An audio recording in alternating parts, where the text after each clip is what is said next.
These days, the two biggest scandals buzzing through the capital are these. First, the fearsome ghost-faced general, decorated with countless battle honors, and said to stop children from crying at night with just a mention of his name, is about to take a wife. Second, his unfortunate bride-to-be is none other than Yun Fu, the capital's most beautiful woman, and the legitimate daughter of Prime Minister Yun's mansion.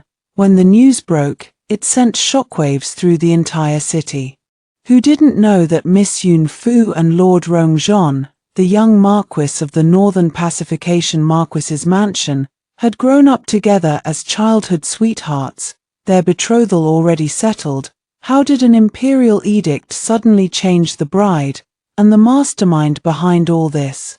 None other than Rongzhon, the very young Marquis who once held Yun Fu so carefully in his palms, afraid to drop her, and cherished her so dearly, afraid to let her melt away.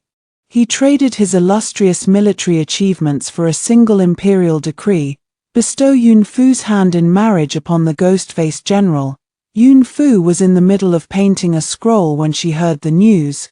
Her brush froze mid-stroke, and a large blot of ink spread across the fine rice paper. She refused to believe it. Lifting her skirt, she cast all etiquette aside and stormed straight to the Northern Pacification Marquis's mansion, determined to get an explanation. But just as she reached the study door, she heard Rongzhon's laughter mingling with his friend's voice inside. Rongzhon, are you serious? You're really going to marry Yun Fu off to that living hell? Everyone knows the ghost-faced general wears a mask like a demon from the underworld. Rumor has it he drinks human blood and sleeps in graveyards at night. Haven't you always loved Yun Fu more than anything? Yun Fu's feet rooted to the ground, her heart pounding so hard it felt like it would burst out of her throat. Then she heard Rongzhon's familiar, yet indifferent voice, tinged with a hint of mockery and coldness. I do love her, but how dare she try to drive Yi away? This is nothing more than a little push to make her compromise.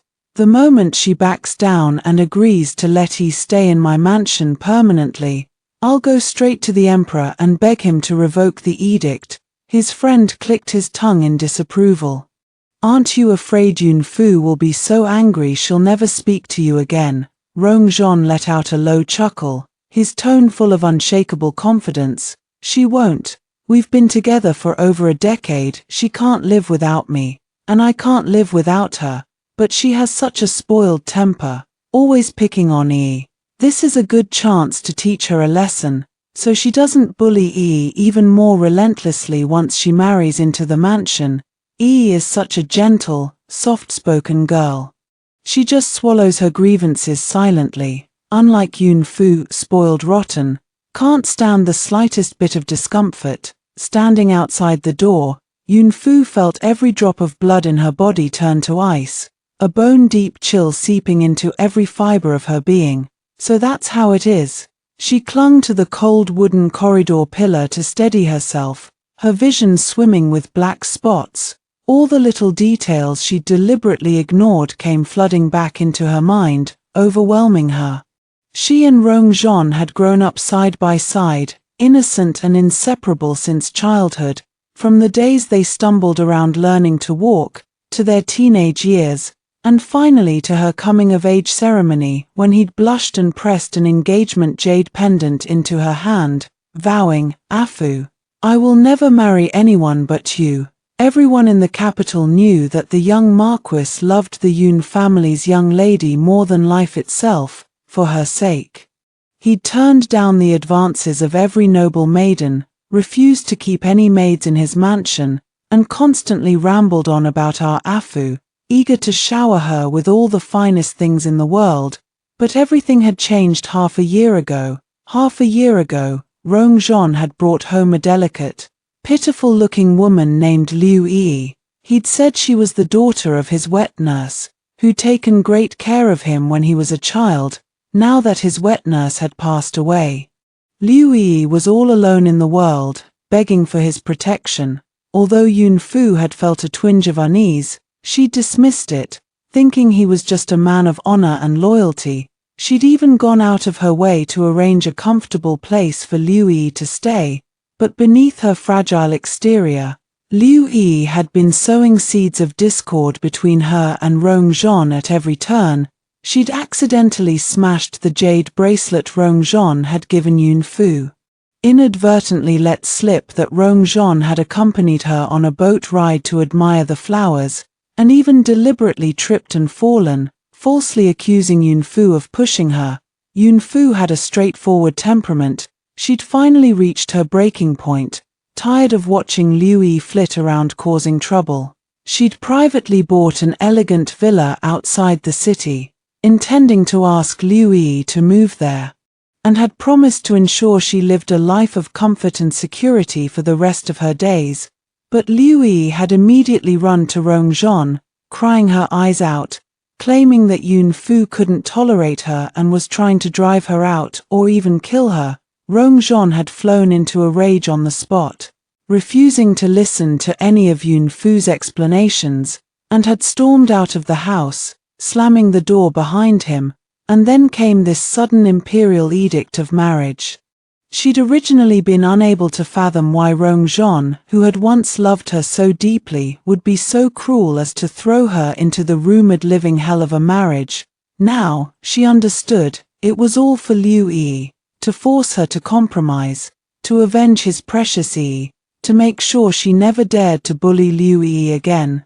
Tears rolled down her cheeks unbidden, cold as ice, carrying the searing pain of a broken heart. Very well, what a loyal, righteous young marquis he was. Very well, what a helpless, fragile creature Liu Yi was. If that's how it is, Rong Zhon, so be it. She would marry that ghost-faced general. She turned around and left silently, as if she had never been there at all. In the days that followed, she never stepped foot out of her courtyard, staying quietly in her little garden, preparing her dowry in silence, ready to marry a man she had never even met, the ghost-faced general, until one day, her maid rushed in to report that the young marquis, Rong Zhon, had come to see her. Yun Fu had no desire to meet him and told her maid to send him away, but Rong Zhon had disregarded all etiquette and barged straight into her courtyard. He looked just as dashing and spirited as ever, though there was a hint of fluster in his handsome brows. "Afu, why haven't you come to see me for so long?" Yun Fu sat by the window, not even lifting her head, her voice calm and devoid of all emotion. "Didn't you beg the emperor for an edict to marry me to the ghost-faced general?" "I'm preparing for my wedding." Rong Zhon's expression changed instantly, and he hurried forward. "Afu, what nonsense are you talking about? You're mine. How could I ever really let you marry someone else? I only wanted to make you back down. My wet nurse was the kindest to me when I was a child. Now that she's gone, Yi has no one else to rely on but me. Why do you have to target her so relentlessly, trying to drive her out of the mansion?" Yun Fu finally lifted her eyes, gazing quietly at the boy she had loved for over a decade, her heart a barren, empty wasteland of calm. "If that's the case, then let her stay in your mansion.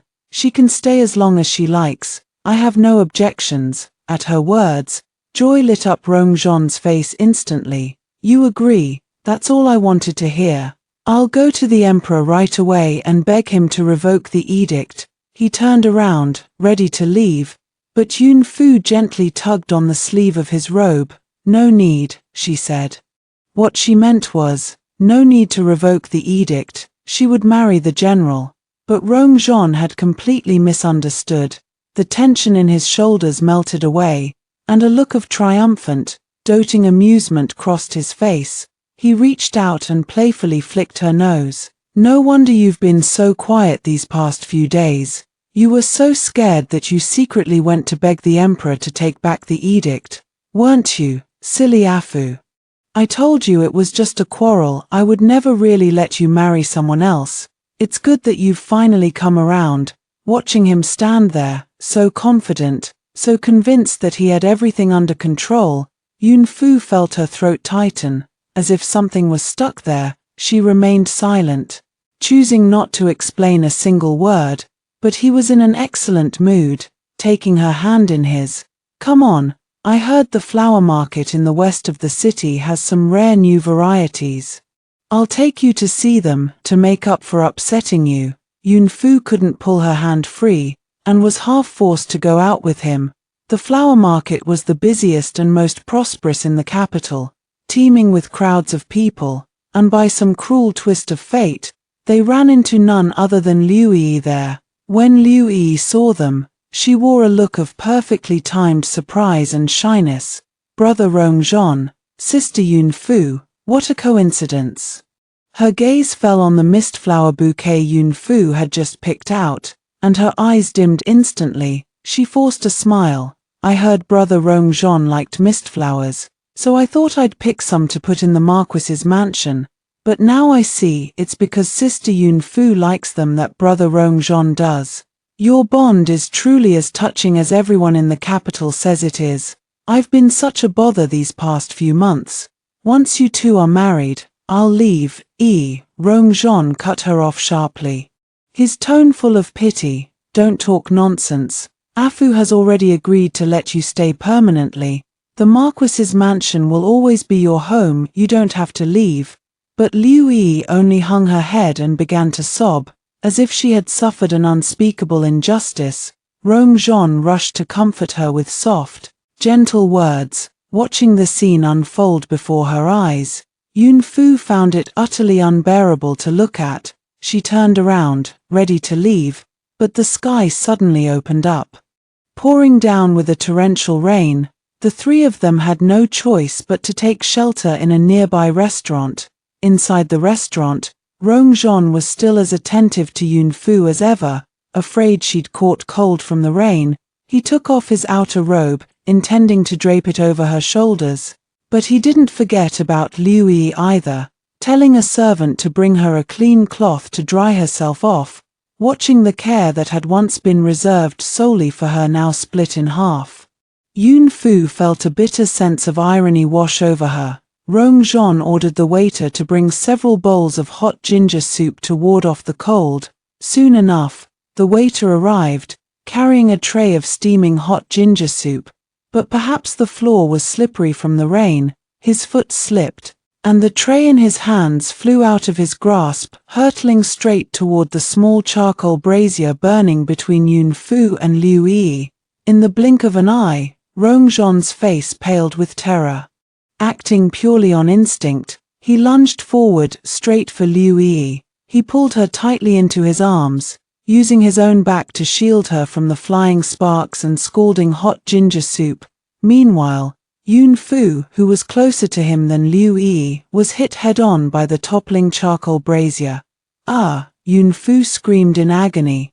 Her arm and the hem of her skirt were instantly seared with horrific red blisters, the skin swelling up in painful welts. Hearing her cry of pain, Rongzhon finally snapped back to his senses. He quickly let go of Liu Yi and turned to Yun Fu, his face filled with panic. "Afu, are you okay? I'm so sorry. I didn't think. I only saved the person closest to me." Yun Fu's face was deathly pale with pain, cold sweat dripping down her forehead. But her heart hurt far more than her burns. The person closest to him, it had been her. He had been standing right between her and Liu Yi. All he had to do was reach out his hand, and he could have pulled her to safety. But instead, he had chosen to lunge for Liu Yi, who was farther away, staring at her ashen face and the gruesome burns on her skin. Rongzhon finally panicked. "Let's go. I'll take you to the doctor right now." He swept her up in his arms and rushed downstairs, with Liu Yi following closely behind, her face etched with concern. When they reached the nearest medical clinic, the doctor was just about to treat Yun Fu's wounds when Liu Yi, who had been standing quietly to the side, suddenly swayed and collapsed to the ground, unconscious. Rongzhon let out a shout of alarm, immediately setting Yun Fu down and rushing to catch Liu Yi in his arms. "Doctor, quick, come and see what's wrong with her." The doctor's apprentice looked embarrassed. "Sir, we only have one doctor in the clinic right now, I'm afraid. What should we do?" Rongzhon did not hesitate for a single moment. Treat her first, she has a weak constitution. Afu, you'll have to endure it a little longer, I need the doctor to check on Yi first. With that, he pulled the doctor straight over to take Liu Yi's pulse, his face filled with frantic worry, as if he had completely forgotten about Yun Fu, who stood just a few steps away, her skin blistering and peeling from the burns. Writhing in agony, watching his retreating figure, Yun Fu's heart felt like it was being torn to shreds. Once upon a time, even if she'd pricked her finger with a sewing needle, he would have fussed over her for ages, holding her hand and blowing on the tiny wound, desperate to take her pain away. But now, the young apprentice at the clinic couldn't bear to watch any longer. He leaned over and whispered to her, "Miss, your wounds are severe. If we don't treat them soon, they'll fester and leave permanent scars. Perhaps you should go to another clinic instead." Yun Fu lifted her head with great effort, her gaze falling on Rongzhon, who was still completely focused on Liu Yi, not even sparing her a single glance over his shoulder. The last flicker of faint hope in her heart was extinguished. Once and for all, she nodded weakly, summoning all her strength to unclasp the engagement jade pendant he had personally placed around her neck. She handed it to the apprentice, her voice hoarse and broken. "Please, give this to him later." With that, she gritted her teeth against the searing pain and stumbled out of the clinic, disappearing into the curtain of rain outside. Every step she took sent waves of agony shooting through her as her wounds rubbed against her clothes, nearly causing her to faint from the pain. When she finally made it back to the Prime Minister's mansion, the family doctor gasped in horror at the sight of her injuries. "Miss, how did you get hurt this badly? You should have gotten treatment immediately. If we delay any longer, the wounds will become infected and you'll develop a fever." Yun Fu closed her eyes, letting the tears mix with the rainwater streaming down her face. She had tried to get treatment, but he had chosen not to let her. She fell into a deep, exhausted sleep. The next morning, as soon as she woke up, Rongzhon burst into her room in a hurry. He clutched the jade pendant tightly in his hand, his face twisted with confusion and panic. "Afu, why did you return the pendant to me?" Without waiting for her to answer, he rushed to explain himself. "I was wrong yesterday. I saw Yi faint and panicked. She's always been so frail. I was terrified something would happen to her. I didn't mean to ignore you. How are your wounds? Are you still in pain?" Yun Fu just stared at him silently. Listening to his feeble excuses, he had rambled on, but he hadn't spared a single thought for how much pain she must have been in, left without a doctor to tend to her wounds in time, or how likely it was that she would be left with permanent scars. Seeing that she was silent, Rongzhon assumed she had forgiven him, as she always did. He let out a sigh of relief and pressed the jade pendant back into her hand, his tone taking on an unyielding, domineering edge. "This is our engagement token. You must never take it off again, let alone return it to me. Keep it on, do you understand?" She was about to speak when the door opened again. Liu Yi appeared at the doorway, carrying a box of pastries, her figure as delicate and graceful as a willow branch in the wind. "Sister Yun Fu, I came to apologize." Her eyes were red-rimmed with tears. "I hope you won't be angry with Brother Rongzhon because of what happened yesterday. These pastries are my own handiwork, a small token of my apology. Please, will you try one?" Yun Fu didn't even glance at the pastries. "I don't need them." Liu Yi's eyes instantly filled with tears. "I know you must think my humble cooking isn't good enough, but I spent hours making these with all my heart. At least try one, please." Yun Fu's voice remained cold and distant. "I said I don't need them." Watching Liu Yi's pitiful, tearful expression, Rongzhon's heart ached with sympathy. "Afu, Yi is only trying to be kind. Fine, if you won't eat them, I will." He opened the pastry box, picked up a piece, and brought it to his lips, but paused halfway. Yun Fu saw it clearly. The pastry was filled with red beans. Rongzhon was allergic to red beans. Eating even a single bite would break him out in a terrible rash all over his body, but after only a moment's hesitation, he met Liu Yi's expectant gaze and ate the pastry anyway, even smiling in praise. Delicious. A sharp, stabbing pain shot through Yun Fu's heart, spreading like 1,000 tiny needles. She remembered the palace banquet last year. The Empress had given her a plate of extremely sweet pastries from the imperial kitchen. She had never liked sweet food, but she couldn't bear to refuse the Empress's kindness. Just as she was feeling awkward, Rongzhon had stepped forward with a smile and said to the Empress, "Auntie, I'm just feeling hungry. May I have this plate of pastries instead?" Then, in front of everyone, he had eaten every last bite of the cloyingly sweet pastries on her behalf. At that moment, she had thought he was the most understanding, most protective man in the world. Now, he had found someone else he was willing to do anything for, even things he hated.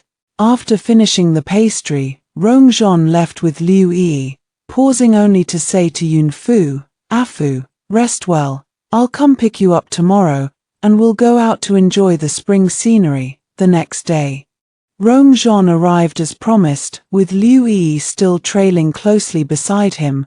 Yun Fu pretended not to notice. When they reached the countryside, Rongzhon seemed determined to make up for his mistake the day before, doting on her more attentively than ever. Suddenly, a cold wind blew, and Yun Fu shivered involuntarily. Rongzhon noticed immediately, his voice soft with concern. "Are you cold? I'll go to the carriage and get your cloak." He turned and walked toward the carriage. Meanwhile, Liu Yi was flying a kite nearby. For some reason, the kite string suddenly tangled itself around the hem of Yun Fu's skirt. Liu Yi let out a startled cry and hurried over to apologize. "I'm so sorry, Sister Yun Fu. I didn't mean to. Let me help you untangle it." She rushed forward, flustered, but instead of untying the string, she deliberately pulled hard, tearing a huge gash in the fabric of Yun Fu's skirt.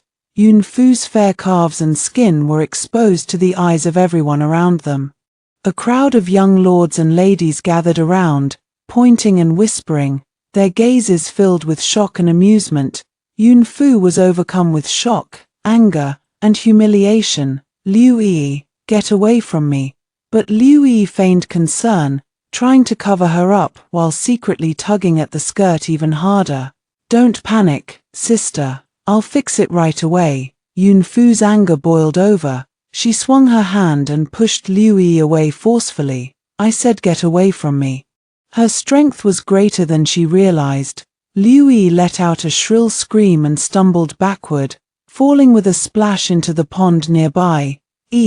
Rongzhon had just returned with the cloak. When he saw what had happened, his face turned ashen with rage. Without a second thought, he jumped into the pond. In his haste, he even knocked Yun Fu aside, who was standing right by the pond's edge.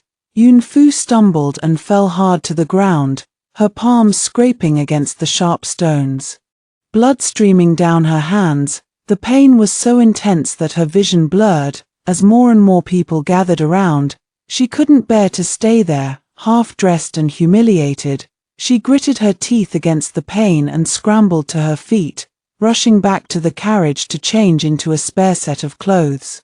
She had just finished changing when the carriage curtain was thrown open violently. Rongzhon stood outside, holding the soaking wet, shivering Liu Yi in his arms. His face was dark and terrifying, his voice like thunder as he shouted at her.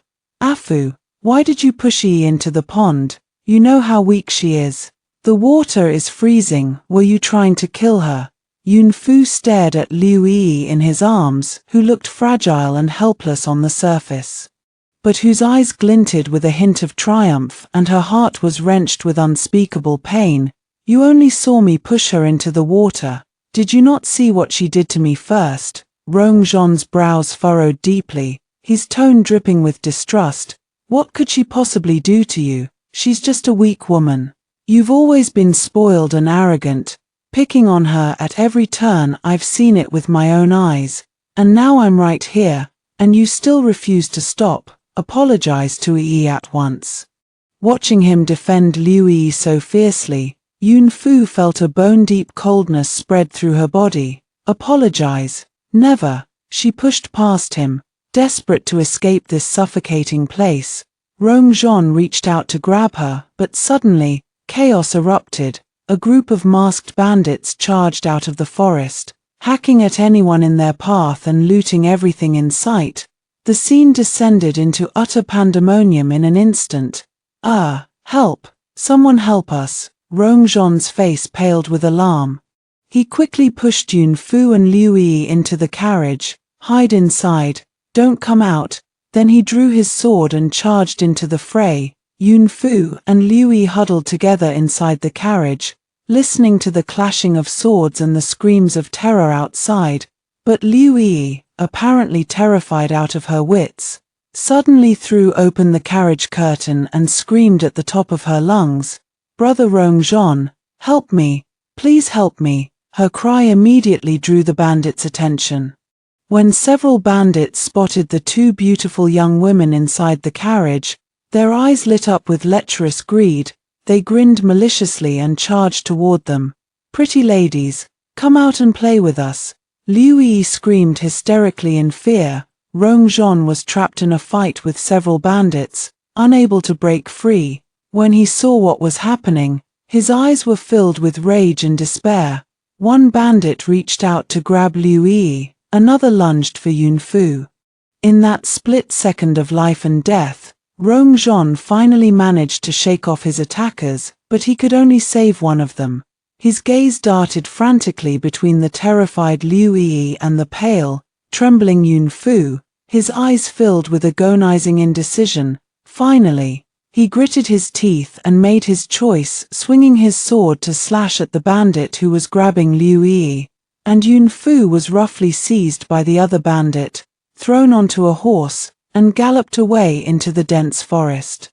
The horse jolted violently beneath her, but Yun Fu's heart hurt far more than her body ever could.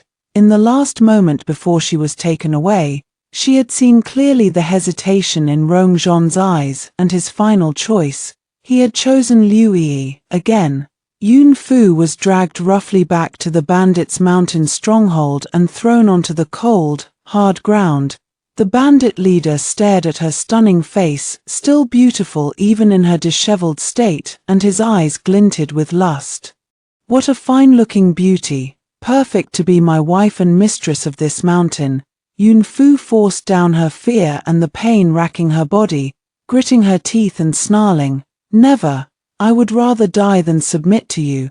The bandit leader's face darkened with anger. "You refuse to drink the wine of goodwill, so you'll have to drink the wine of punishment. Beat her until she agrees. But be careful not to mar that pretty face of hers." The whips came down like a rain of blows. Lashing against Yun Fu's already battered and bruised body, she bit her lip until it bled, refusing to make a single sound as the blood soaked through her clothes. By the time they stopped, she was barely conscious, her vision fading, but she still refused to surrender. The bandit leader lost his patience. He pulled out his knife with a sinister grin. "If you won't submit, then you're useless to me." Just as the blade was about to strike, panicked shouts and the clash of swords suddenly erupted from outside. "Boss, we're under attack. It's the Imperial soldiers, led by the young Marquis Rong." The bandit leader's face turned ashen with fear. Moments later, the sounds of fighting and screaming drew closer and closer. The dungeon door was kicked open with a deafening crash.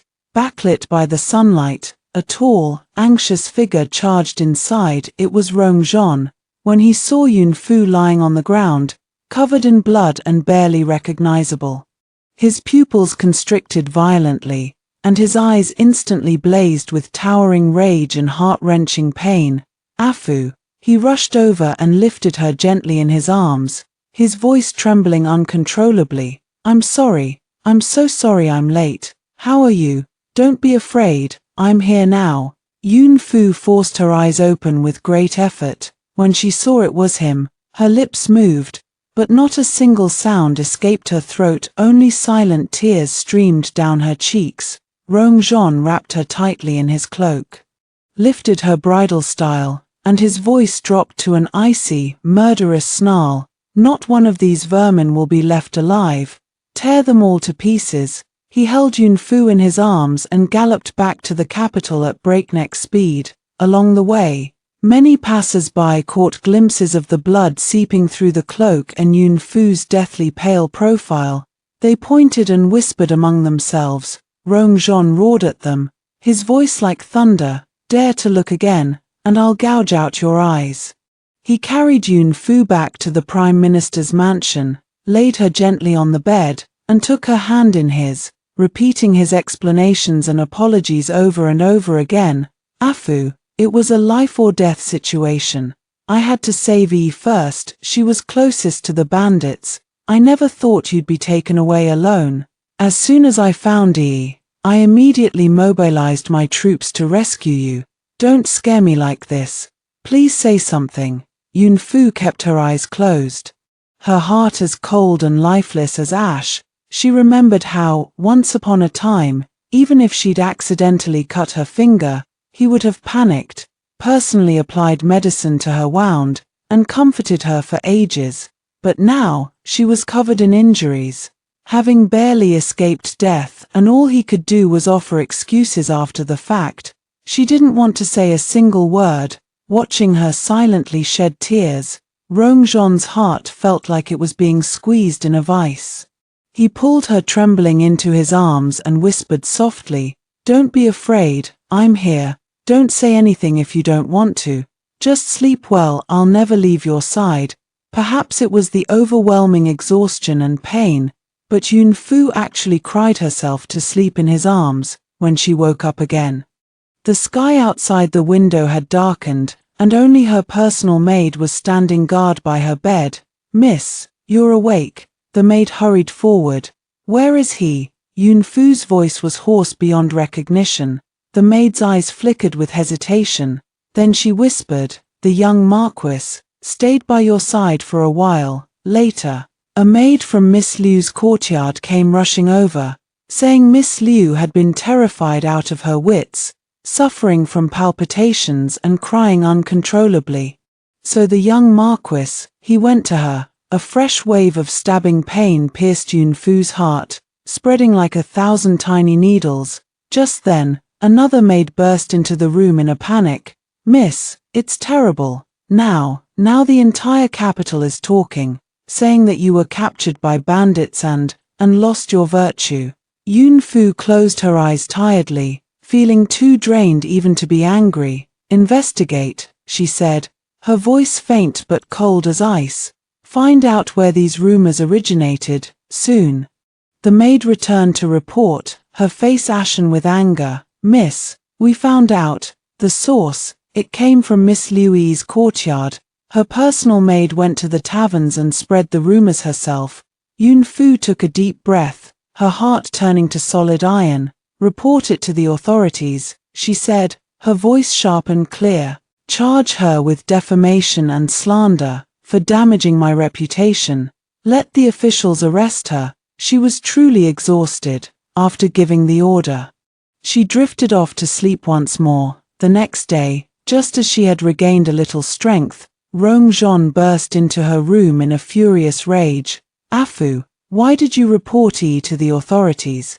Do you have any idea what the imperial prison is like? She's so frail, how could she possibly survive it?" Watching him storm in to demand answers, Yunfu felt a bone-deep chill settle in her heart.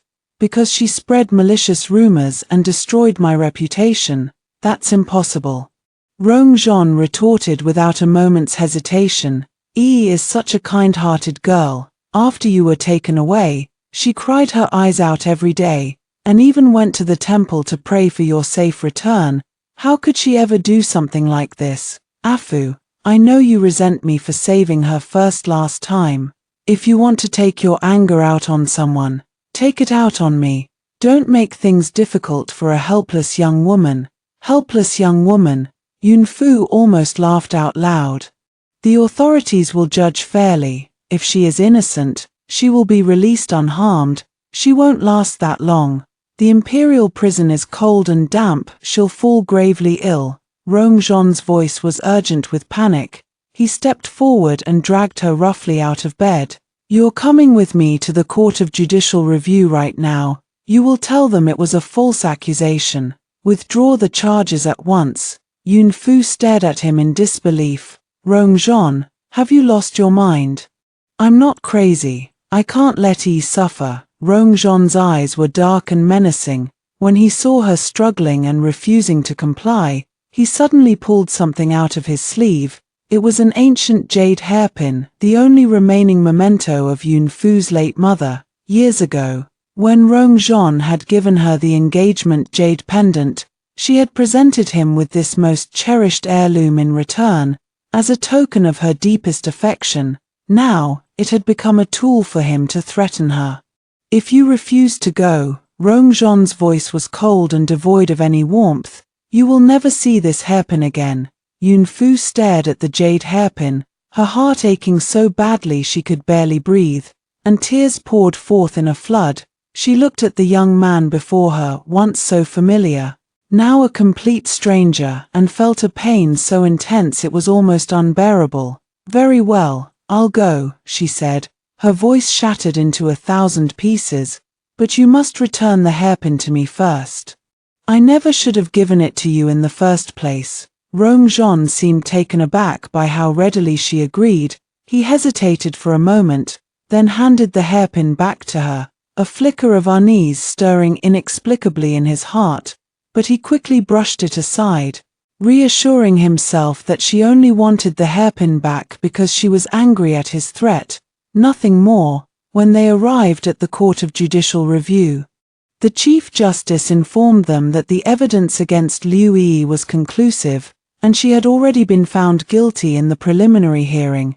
If she were to be acquitted, the accuser, Yun Fu, would have to admit to filing a false charge, which carried a punishment of 50 heavy strokes of the cane, 50 strokes, enough to break a person's body and cost them half their life. Yun Fu turned to look at Rongzhon, her voice eerily calm. Even if it comes to this, you still want to set her free. Rongzhon stared at her pale, fragile face, and a flicker of guilt crossed his eyes. But in the end, he softened his voice and pleaded with her. Afu, just admit it was a mistake. I promise you, afterward, I will summon the best imperial physicians to treat your wounds. I will make it up to you 100 times over. Yun Fu's heart turned to ice. She tore her gaze away from him and clutched her mother's jade hairpin tightly in her hand. Very well, I confess. She walked step by step to the center of the courtroom, each step feeling like she was treading on the sharpest of knife blades. The cane came down hard and fast, each blow sending waves of excruciating, searing pain coursing through her body. She bit her lip until it bled, the metallic taste filling her mouth. But she refused to make a single sound of pain. When the 50 strokes were finally over, she was covered in blood, barely clinging to consciousness as she collapsed to the ground. Through her blurred vision, she watched as Rongzhon rushed eagerly forward to help Liu Yi, who had just been released, weeping softly and looking utterly helpless. As he passed by her, his footsteps hesitated for a moment.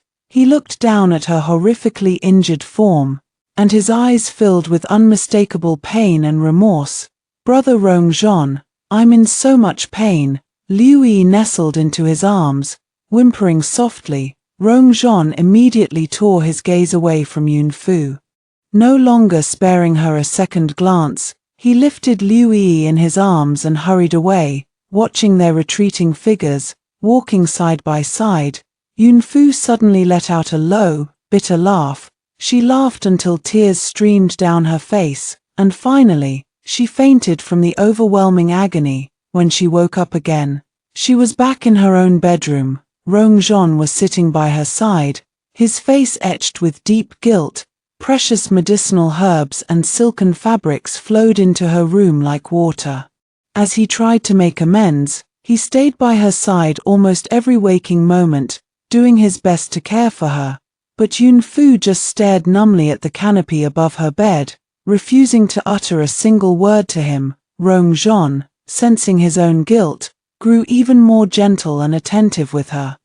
Seeing him come and go from her bedroom every day, Yun Fu finally found her voice, her tone cold and distant. Rong Zhon, we are not yet married. For you to come and go from my boudoir so freely is a breach of etiquette, and it does nothing to help my already damaged reputation. Rong Zhon was stunned, as if he'd just heard the most absurd thing in the world. Afu, since when have you cared about these trivial formalities?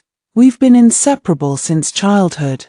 I even used to climb over your garden wall in the middle of the night to bring you freshly roasted pine nuts. Besides, we are betrothed by imperial decree. Who dares to gossip about us? Betrothed? A wave of bitter sadness washed over Yun Fu's heart. Had he already forgotten? That very imperial decree that bound her to him was the same one he had begged for, the one that had originally been meant to marry her off to another man.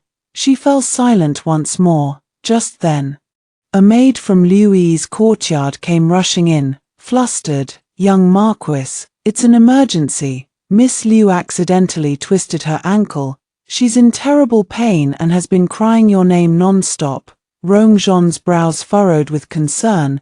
He immediately stood up and turned to Yun Fu. Afu, I have to go check on Yi. Rest well. With that, he left without a second glance, hurrying away in a rush. A few days later, it was Yun Fu's birthday banquet. She had not invited Liu Yi, but Rong Zhon brought her along anyway. Afu, Yi knew you didn't invite her, and she's been feeling terribly anxious. She's been so worried about your injuries, she insisted on coming to see you. It's your birthday today. More people will make it more lively. Don't be angry. All right, Rong Zhon coaxed her softly, but his words were filled with nothing but protectiveness toward Liu Yi. Yun Fu felt her heart turn to ice. When had he ever considered her feelings? The young man who had once loved her with every fiber of his being was gone forever. The banquet had barely begun when Liu Yi started causing trouble. First, she complained in a petulant tone that she couldn't stomach the rich food at the Prime Minister's mansion, calling it too greasy. Then, she had the audacity to order the servants to fish out the rare, decades-old koi carp from the mansion's pond and have them roasted over an open fire. She even had the nerve to call it a change of taste. The Prime Minister's face turned ashen with anger, but for Rong Zhon's sake, he forced himself to remain calm. Next, she accidentally dropped a guest's expensive birthday gift, splashing Yun Fu with water from the shattered vase. Yun Fu told herself over and over again, it was her birthday banquet. She must not lose her temper. Besides, Rong Zhon was constantly defending Liu Yi, so she had no choice but to swallow her anger, again and again. Soon, it was time for the gift-giving ceremony. Rong Zhon presented her with a box of priceless Eastern pearls, glowing with brilliant luster. Then it was Liu Yi's turn. She held a cage covered with a cloth, and stepped forward timidly. Sister Yun Fu, this is my birthday gift for you. She lifted the cloth, revealing a huge beehive inside. The buzzing of bees could be heard clearly from within. Yun Fu's face paled with horror, and she stumbled backward in shock. Take it away, quickly. But Liu Yi pretended to be frightened. Her hand trembled, and instead of pulling the cage back, she held it out toward Yun Fu. Don't be afraid, sister. The bees are all inside the hive. They're very gentle, they won't sting you. Take it away, now, Yun Fu shouted sharply. As they tussled over the cage, Liu Yi let out a startled cry. Pretending she had lost her grip, she deliberately smashed the entire beehive to the ground. Crash! The hive shattered into pieces, and thousands upon thousands of bees swarmed out instantly, attacking everyone present in a frenzy. Ah, bees, run for your lives. The banquet descended into utter chaos in an instant. Guests screamed and scattered in all directions. Tables and chairs toppled over, and plates and cups lay shattered and strewn across the floor. Yun Fu was the closest to the hive. Her arms and neck were stung repeatedly in the blink of an eye, the pain burning and numbing all at once, in the midst of the pandemonium. She watched as Rongzhon shielded Liu Yi behind him without a second thought, grabbing a torch to swat at the bees. His entire attention was fixed on the terrified woman. He didn't spare a single glance for Yun Fu, who was also being swarmed by bees and writhing in agony. After what felt like an eternity, the bees were finally driven away, but the guests, scared out of their wits, all made hasty excuses to leave, casting looks of resentment and fear at Yun Fu as they departed. Her carefully planned birthday banquet was completely ruined. The spotless reputation she had built up in the capital over the years was shattered along with it. Yun Fu could no longer contain her rage. She charged straight at Liu Yi and slapped her hard across the face. "Liu Yi, did you do this on purpose?" Liu Yi clutched her stinging cheek, sobbing her heart out, tears streaming down her face. "Sister, I really didn't mean it. I had no idea this would happen." Rongzhon immediately stepped in front of Liu Yi to shield her, frowning at Yun Fu. "Afu, Yi was only trying to be kind." "Kind?" Yun Fu cut him off sharply, pointing at her swollen, throbbing stings, her voice cracking with despair. "Rongzhon, you keep saying you love me, but when those bees swarmed us, did you even spare a single glance at my wounds? Did you feel even the slightest bit of worry for me? Your eyes only ever see her, only her." Rongzhon stared at her bloodshot eyes and the painful welts covering her skin. His expression finally shifted, a flicker of guilt crossing his face. He was about to speak to comfort her, but Liu Yi suddenly let out a heart-wrenching wail. "It's all my fault. I ruined sister's birthday banquet. I'll make it up to her right now." With that, she suddenly lunged toward the nearby pillar, intent on slamming her head into it. Rongzhon's face turned ashen with horror.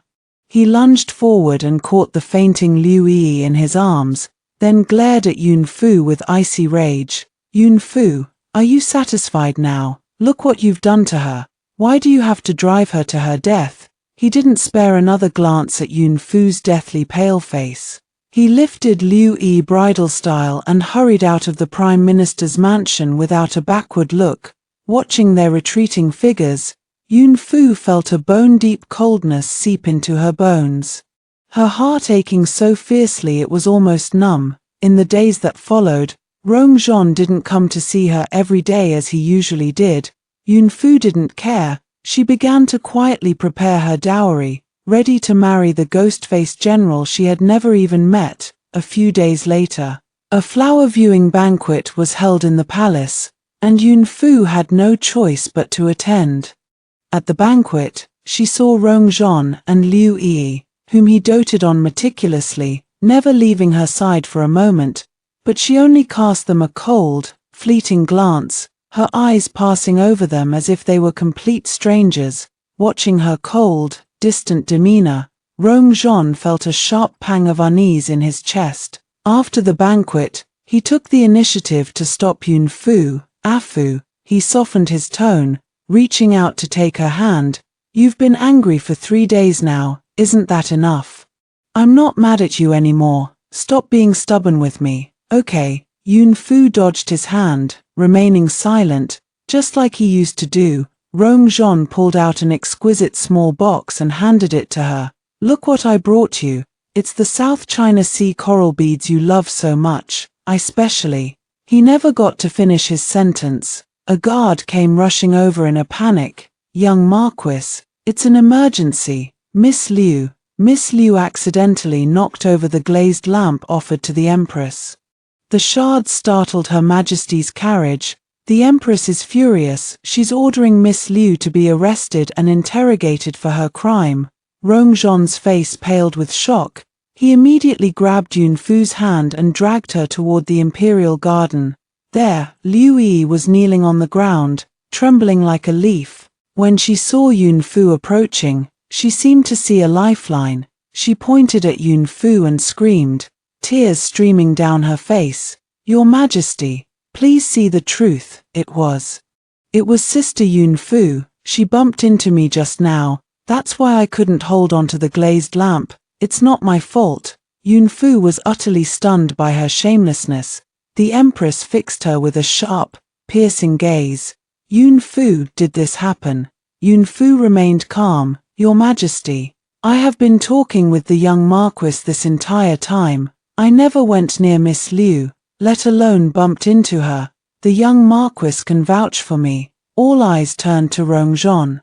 Liu Yi looked at him with tearful, pleading eyes. Rongzhon stared at Yun Fu's calm yet distant face, then at Liu Yi, who looked like she was about to faint from fright. His lips twitched. Finally, under the Empress's imposing gaze, he lowered his eyes and whispered, Your Majesty. It was indeed Yun Fu who accidentally bumped into Yi. Yun Fu's head snapped up, staring at him in utter disbelief. She had never imagined that to protect Liu Yi, he would tell such a blatant, absurd lie even if it meant throwing her under the bus to take the blame. Upon hearing this, the Empress flew into a towering rage. How dare you, Yun Fu? You not only dared to startle my carriage, but you also tried to frame an innocent person. Guards, seize her and punish her severely. Yun Fu was roughly forced to her knees on a board studded with sharp nails. The spikes pierced her knees instantly, and she let out a scream of agony. Rongzhon couldn't bear to watch. He took a step forward instinctively, wanting to beg for mercy on her behalf, but Liu Yi clung tightly to his sleeve, weeping. Marquis, please don't tell the truth. Do you want me to die? I'm so weak. If I'm punished, I'll surely perish. Rongzhon's footsteps froze mid-step. He looked at Yun Fu's agonized expression. His eyes filled with conflict and pain. In the end, he gritted his teeth and forced himself to stand his ground. Then came an even crueler punishment. Having her back scraped with an iron comb, the cold, sharp teeth of the comb tore through her skin, sending waves of searing, unbearable pain coursing through her body. Blood instantly soaked her back. Yun Fu could no longer bear the agony. She fainted completely. In the days that followed, Rongzhon stayed by Yun Fu's bedside again, racked with guilt, taking meticulous care of her. But Yun Fu was already numb. No matter what he said or did, she didn't react at all. Halfway through her recovery, an urgent military crisis erupted at the border, forcing Rongzhon to leave. To his surprise, Liu Yi volunteered to stay behind to take care of Yun Fu. Afu, let Yi take care of you, Rongzhon urged. She feels terrible about what happened. Letting her care for you will ease her guilt. Yun Fu found it utterly ironic. But her injuries were too severe to argue. At first, Liu Yi waited on her with exaggerated caution. Yun Fu remained vigilant, never letting her get too close. Then one day, when Yun Fu's personal maid had gone to brew medicine, Liu Yi brought a basin of water into the room. Sister, let me wipe your face and comb your hair for you, Liu Yi said, smiling sweetly. Yun Fu wanted to tell her to leave, but she didn't have the strength. Liu Yi picked up a comb and began to slowly brush Yun Fu's long hair. Suddenly, she spoke. Sister, there's a hairstyle that's popular in my hometown. It makes people look really energetic. Why don't I trim yours a little? Before Yun Fu could even respond, she picked up a pair of scissors and, snip, cut off a huge lock of Yun Fu's hair. What are you doing? Yun Fu was shocked and enraged. As the saying goes, body, hair, skin, all are gifts from one's parents.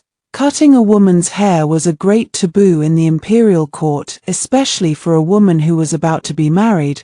She tried to push Liu Yi away, but her body was too weak to resist. A vicious glint flashed in Liu Yi's eyes. Instead of stopping, she continued to hack away at Yun Fu's hair with the scissors, cutting it haphazardly. Snip, snip. In the blink of an eye, Yun Fu's once cascading, silky black hair was cut into ragged, uneven tufts, looking as if it had been chewed up by a dog. Stop. Yun Fu's personal maid rushed back from brewing medicine and screamed at the sight. Liu Yi, what have you done to the miss? Yunfu summoned her last ounce of strength, pointing at Liu Yi, her voice hoarse with rage. Drag her out, and beat her to death. Liu Yi immediately dropped the scissors, falling to the ground and throwing a hysterical tantrum, wailing and screaming. I didn't mean it, I just wanted to give sister a new hairstyle. Why does sister want to kill me? Rongzhon, who had rushed back upon hearing the commotion, saw the chaos in the room and Yunfu's ruined hair. His expression changed, but he still instinctively rushed to defend Liu Yi. Afu, Yi was only trying to take care of you. How could you threaten to kill her over something so trivial? Yunfu pointed at her hair, now a tangled mess like weeds, trembling with fury. Look at this. Look at my hair. This is her idea of kindness. Liu Yi sobbed pitifully. Brother Rongzhon, I really didn't mean it. The scissors were so slippery. I only wanted to trim it a little. Trim it a little. Yunfu almost laughed out of anger. Rongzhon looked at Liu Yi's tearful, pitiful face, then at Yunfu's livid expression. In the end, he still chose to believe Liu Yi, softening his voice to comfort her. Afu, Yi didn't mean to do it. Hair, it will grow back eventually. Don't make such a big deal out of it. Looking at the man before her, so utterly incapable of telling right from wrong, so blatantly biased, Yunfu's last flicker of hope was shattered completely. She snapped, grabbing the medicine bowl beside her. She hurled it violently at them.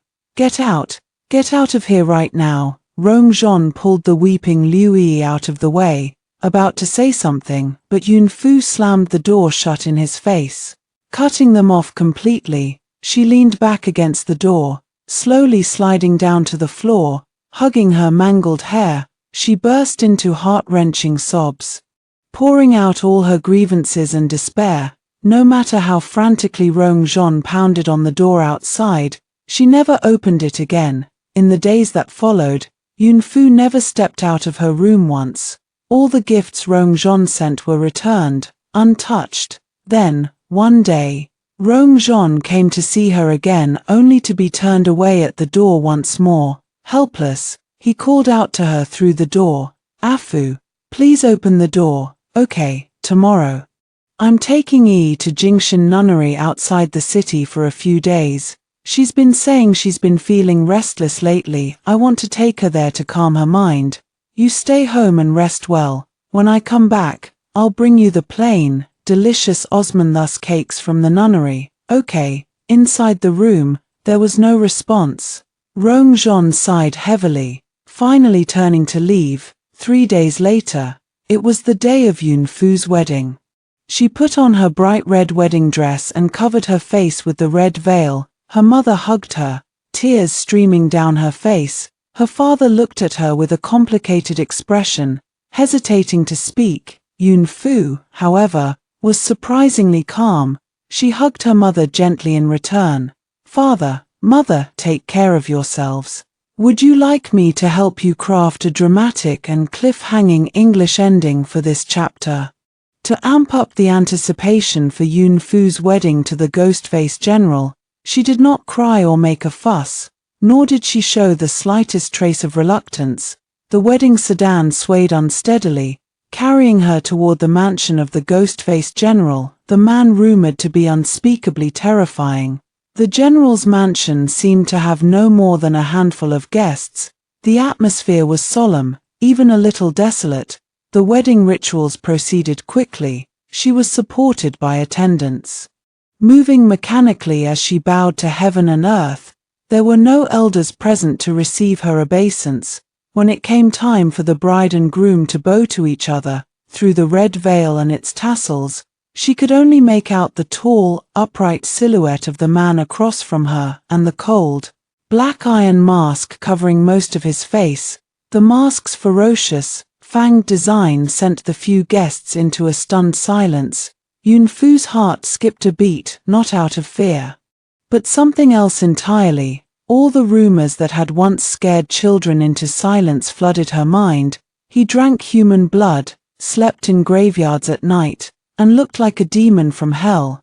Yet strangely enough, she found she felt no fear at all. Perhaps it was because her heart had already died, or perhaps it was because, just now, when they had bowed to each other, he had gently supported her elbow. His grip was steady and restrained, and through the thick layers of her wedding gown, the warmth of his fingertips had seeped into her skin, a faint, unmistakable warmth that felt oddly reassuring. For a man rumored to be cruel and violent, his hands were surprisingly warm. On the other side of the city, Rongzhen had stayed with Liu Yi at Jingshan Nunnery for 2 days, listening to scriptures and eating vegetarian meals, but an inexplicable unease lingered in his heart. Liu Yi clung to him as usual, whispering about how frightened she was, for the first time, though. Rongzhen found his mind wandering elsewhere. On their way back to the capital, they passed through a bustling market. He spotted a vendor selling grasshoppers woven from straw, lifelike little things. He remembered how, when they were children, Yunfu had loved chasing these insects. She would catch them but never dare to hold them, always begging him to weave straw ones for her to play with instead. Almost as if possessed, he reined in his horse and bought one. It was crudely made, nowhere near as skillful as the ones he had woven for her when they were young. Liu Yi caught sight of it and reached out, her eyes filled with expectation. "Brother Rongzhen, it's so cute. Can I have it, please?" Rongzhen stared at the straw grasshopper, then instinctively pulled his hand back, his tone flat. "This is the kind of thing Afu likes. If I gave it to you, she'd be upset again when she found out." Liu Yi's hand froze in midair, her face paling slightly. Tears instantly welled up in her eyes, and she said in a wronged voice, "Brother Rongzhen, now you won't even spare me a silly straw bug."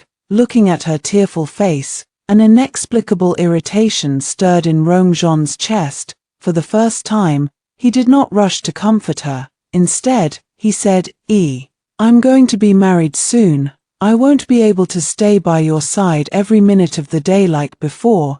You need to learn to be more understanding." With that, he ignored her and urged his horse into a faster gallop. Watching his resolute retreating figure, Liu Yi dug her fingernails deep into her palm, her eyes darkening with malice. Rongzhen rode straight to the Prime Minister's mansion, the straw grasshopper still clutched in his hand. He thought, when Afu sees this, she might glare at him like she used to, then reluctantly take it, the corners of her mouth curving up in a secret smile. But the moment he reached the mansion's gate, his eyes were stabbed by the sight of red silk decorations hanging everywhere. A heavy dread settled in Rongzhen's heart, a fierce sense of unease gripping him tightly. He grabbed a familiar gatekeeper by the collar, his voice sharp with urgency. "What's going on here? Why is the mansion draped in red?" The gatekeeper was terrified by his furious expression, stammering, "Why, young Marquis, you don't know. Today is the young lady's wedding day. Rongzhen felt as if he had been struck by lightning. His face turned deathly pale, his fingers loosening. The straw grasshopper fell to the dusty ground. "I'm her fiancé. How could Afu marry someone else? Who did she marry? Tell me." "Who else but the ghost-faced general, the man you personally begged the emperor to betroth her to." The gatekeeper was almost paralyzed with fear. "The wedding sedan left ages ago. By now, they've probably already finished the ceremony." After the wedding rituals were completed, Yunfu was led to the bridal chamber. She sat quietly on the edge of the wedding bed, waiting for the husband she had never met. She did not know how long she waited before the door creaked open, and steady footsteps approached slowly. A faint, crisp scent of pine drifted toward her, mixed with a hint of blood. He stopped in front of her, then she heard his voice, deep, slightly hoarse.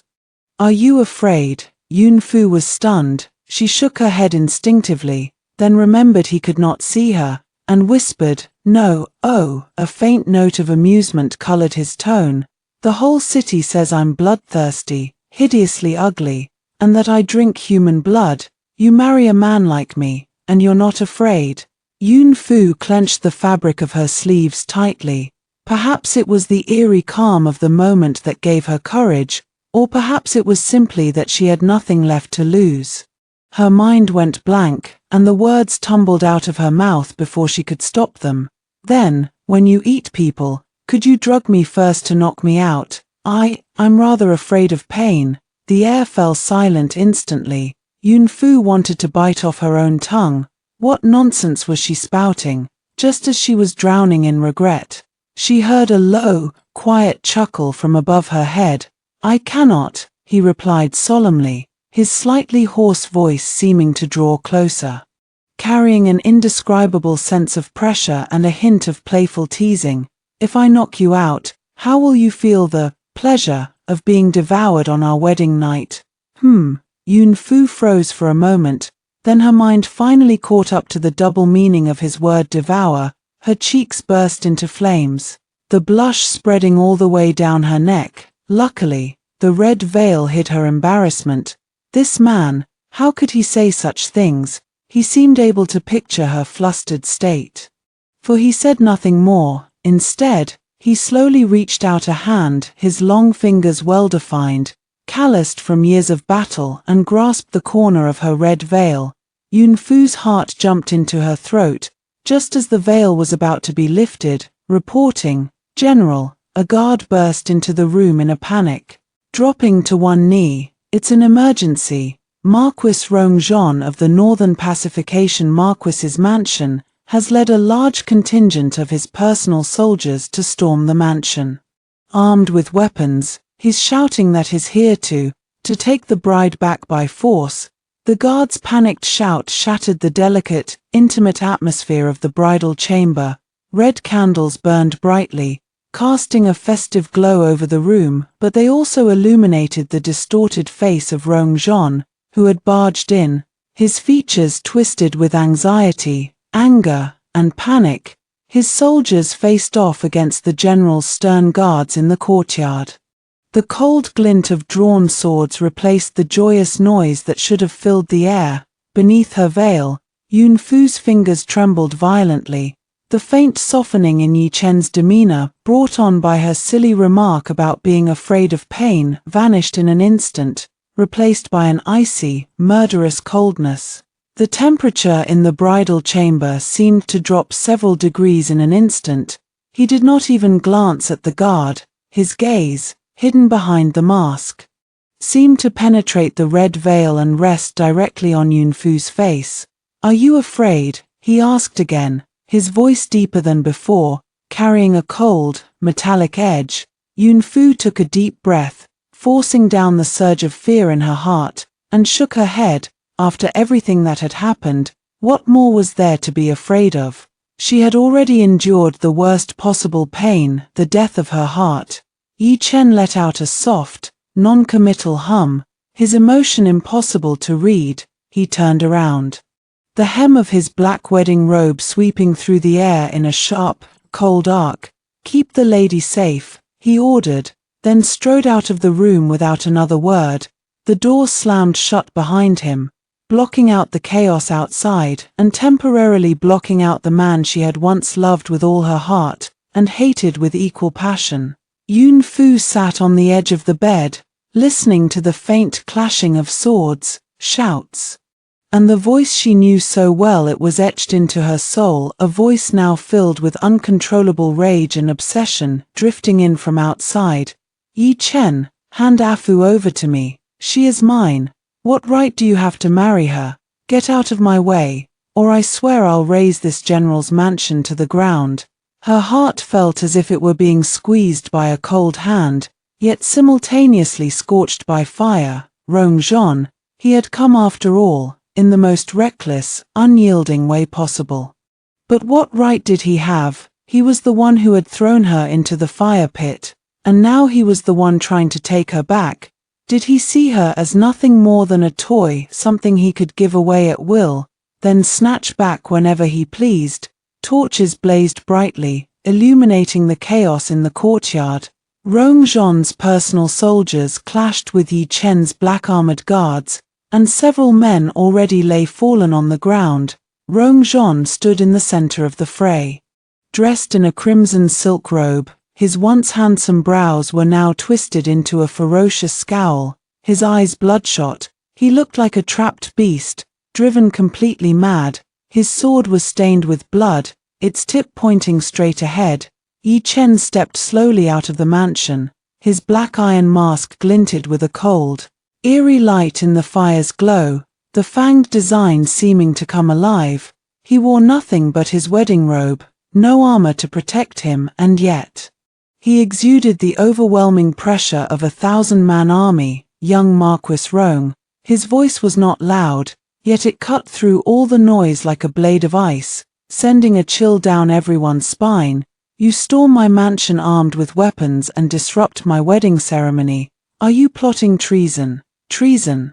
Rongzhon let out a bitter laugh, his sword trembling slightly in his hand. His tone was arrogant, yet filled with agony. Yi Chen, you stole my fiancé. How dare you turn around and accuse me? Give Afu back to me, or I won't hesitate to paint this place red with blood today. Fiancé. Yi Chen's tone was flat, yet every word was like a sharp knife. The emperor's edict bound her to me. All 6 wedding rituals were completed properly. The entire world knows that Yun Fu is my lawfully wedded wife. Rongzhon, are you questioning the emperor's will, or are you just a sore loser? Rongzhon was left speechless, his face turning livid with rage as his chest heaved violently.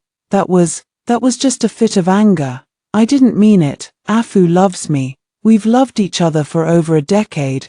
How could she possibly want to marry someone like you? Someone like this? His words trailed off, his gaze sweeping over the ghostly mask with undisguised contempt and jealousy. This hideous monster. The coldness surrounding Yi Chen intensified, but he did not lose his temper. Instead, he let out a low laugh, as if he had just heard the funniest joke in the world, a laugh filled with endless mockery. A monster. Rongzhon, you are the one who hurt her the deepest. You are the one who handed her over to another man, and now, you are the one who comes to humiliate her husband on her wedding day, with a track record like that. Do you even have the right to speak of love? I did not, Rongzhon snarled, like a cat whose tail had been stepped on. I only wanted to force her to compromise. I never thought things would go this far. Afu understands. She's just angry with me. She would never really abandon me. Let her come out here. I demand to ask her myself. Ask her. Yi Chen's tone dropped sharply, icy cold. My wife is not someone you can summon whenever you please. I will settle the score with you later for the disturbance you've caused. Now, take your men and get out. I'm not leaving. Rongzhon had completely lost his sanity. He raised his sword, ready to charge forward. I won't leave without seeing Afu. Yi Chen, you dare not lay a finger on her. Yi Chen's eyes turned sharp, his hand tightening on the hilt of his sword, when suddenly, a clear, trembling voice cut through the tension.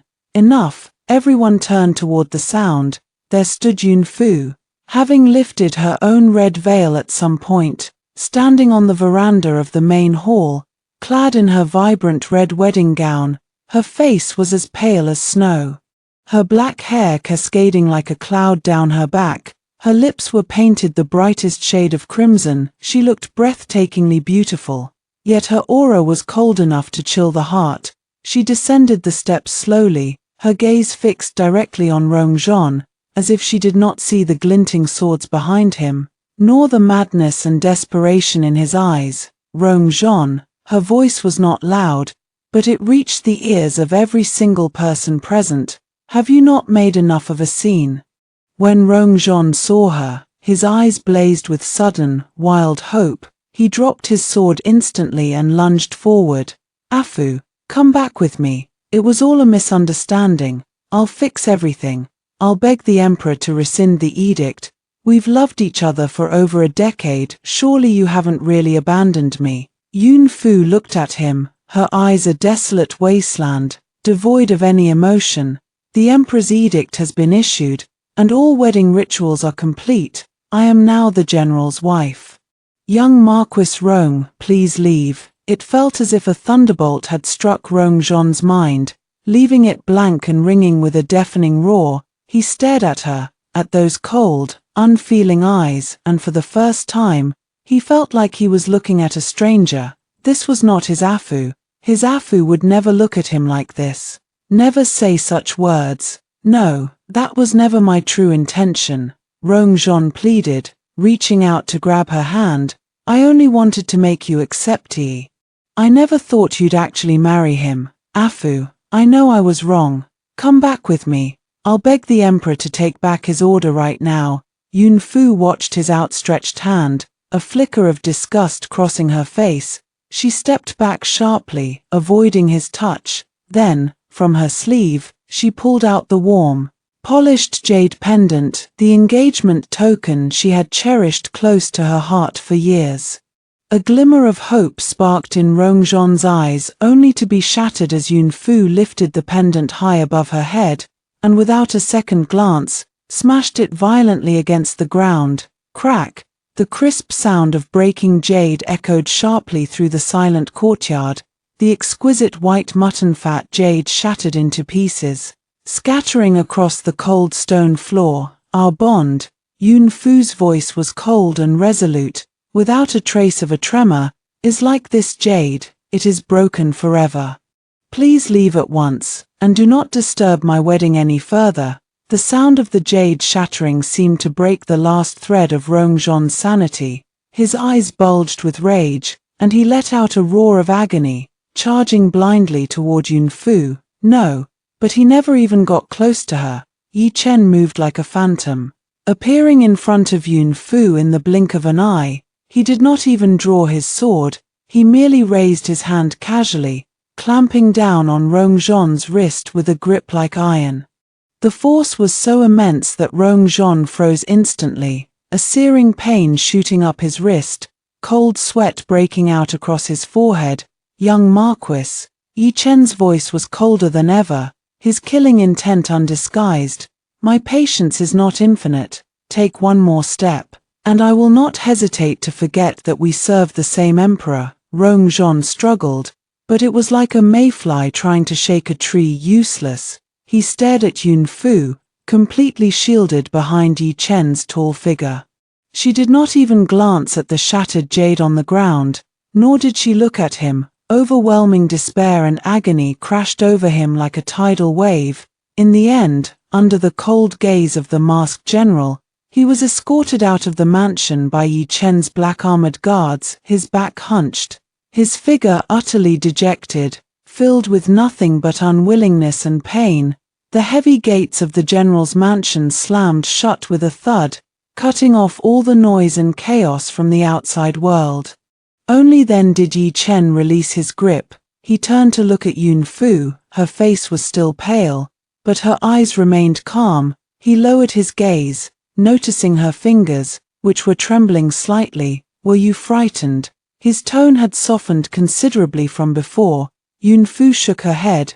Do not be afraid, he said, looking straight into her eyes, his voice deep and unshakable. From now on, within these walls, no one will ever dare to bully you again. He held out his hand to her, palm upward, a gesture of invitation. Yun Fu stared at his hand, its knuckles prominent, its skin rough with calluses from years of wielding weapons.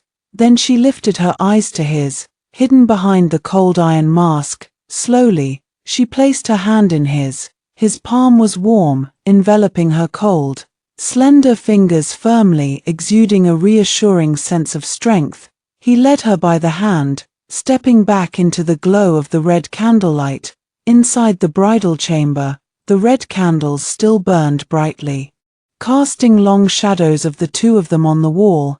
The air was filled with a quiet, fragile stillness, the calm after a storm mixed with an indescribable tension. Yi Chen did not let go of her hand immediately.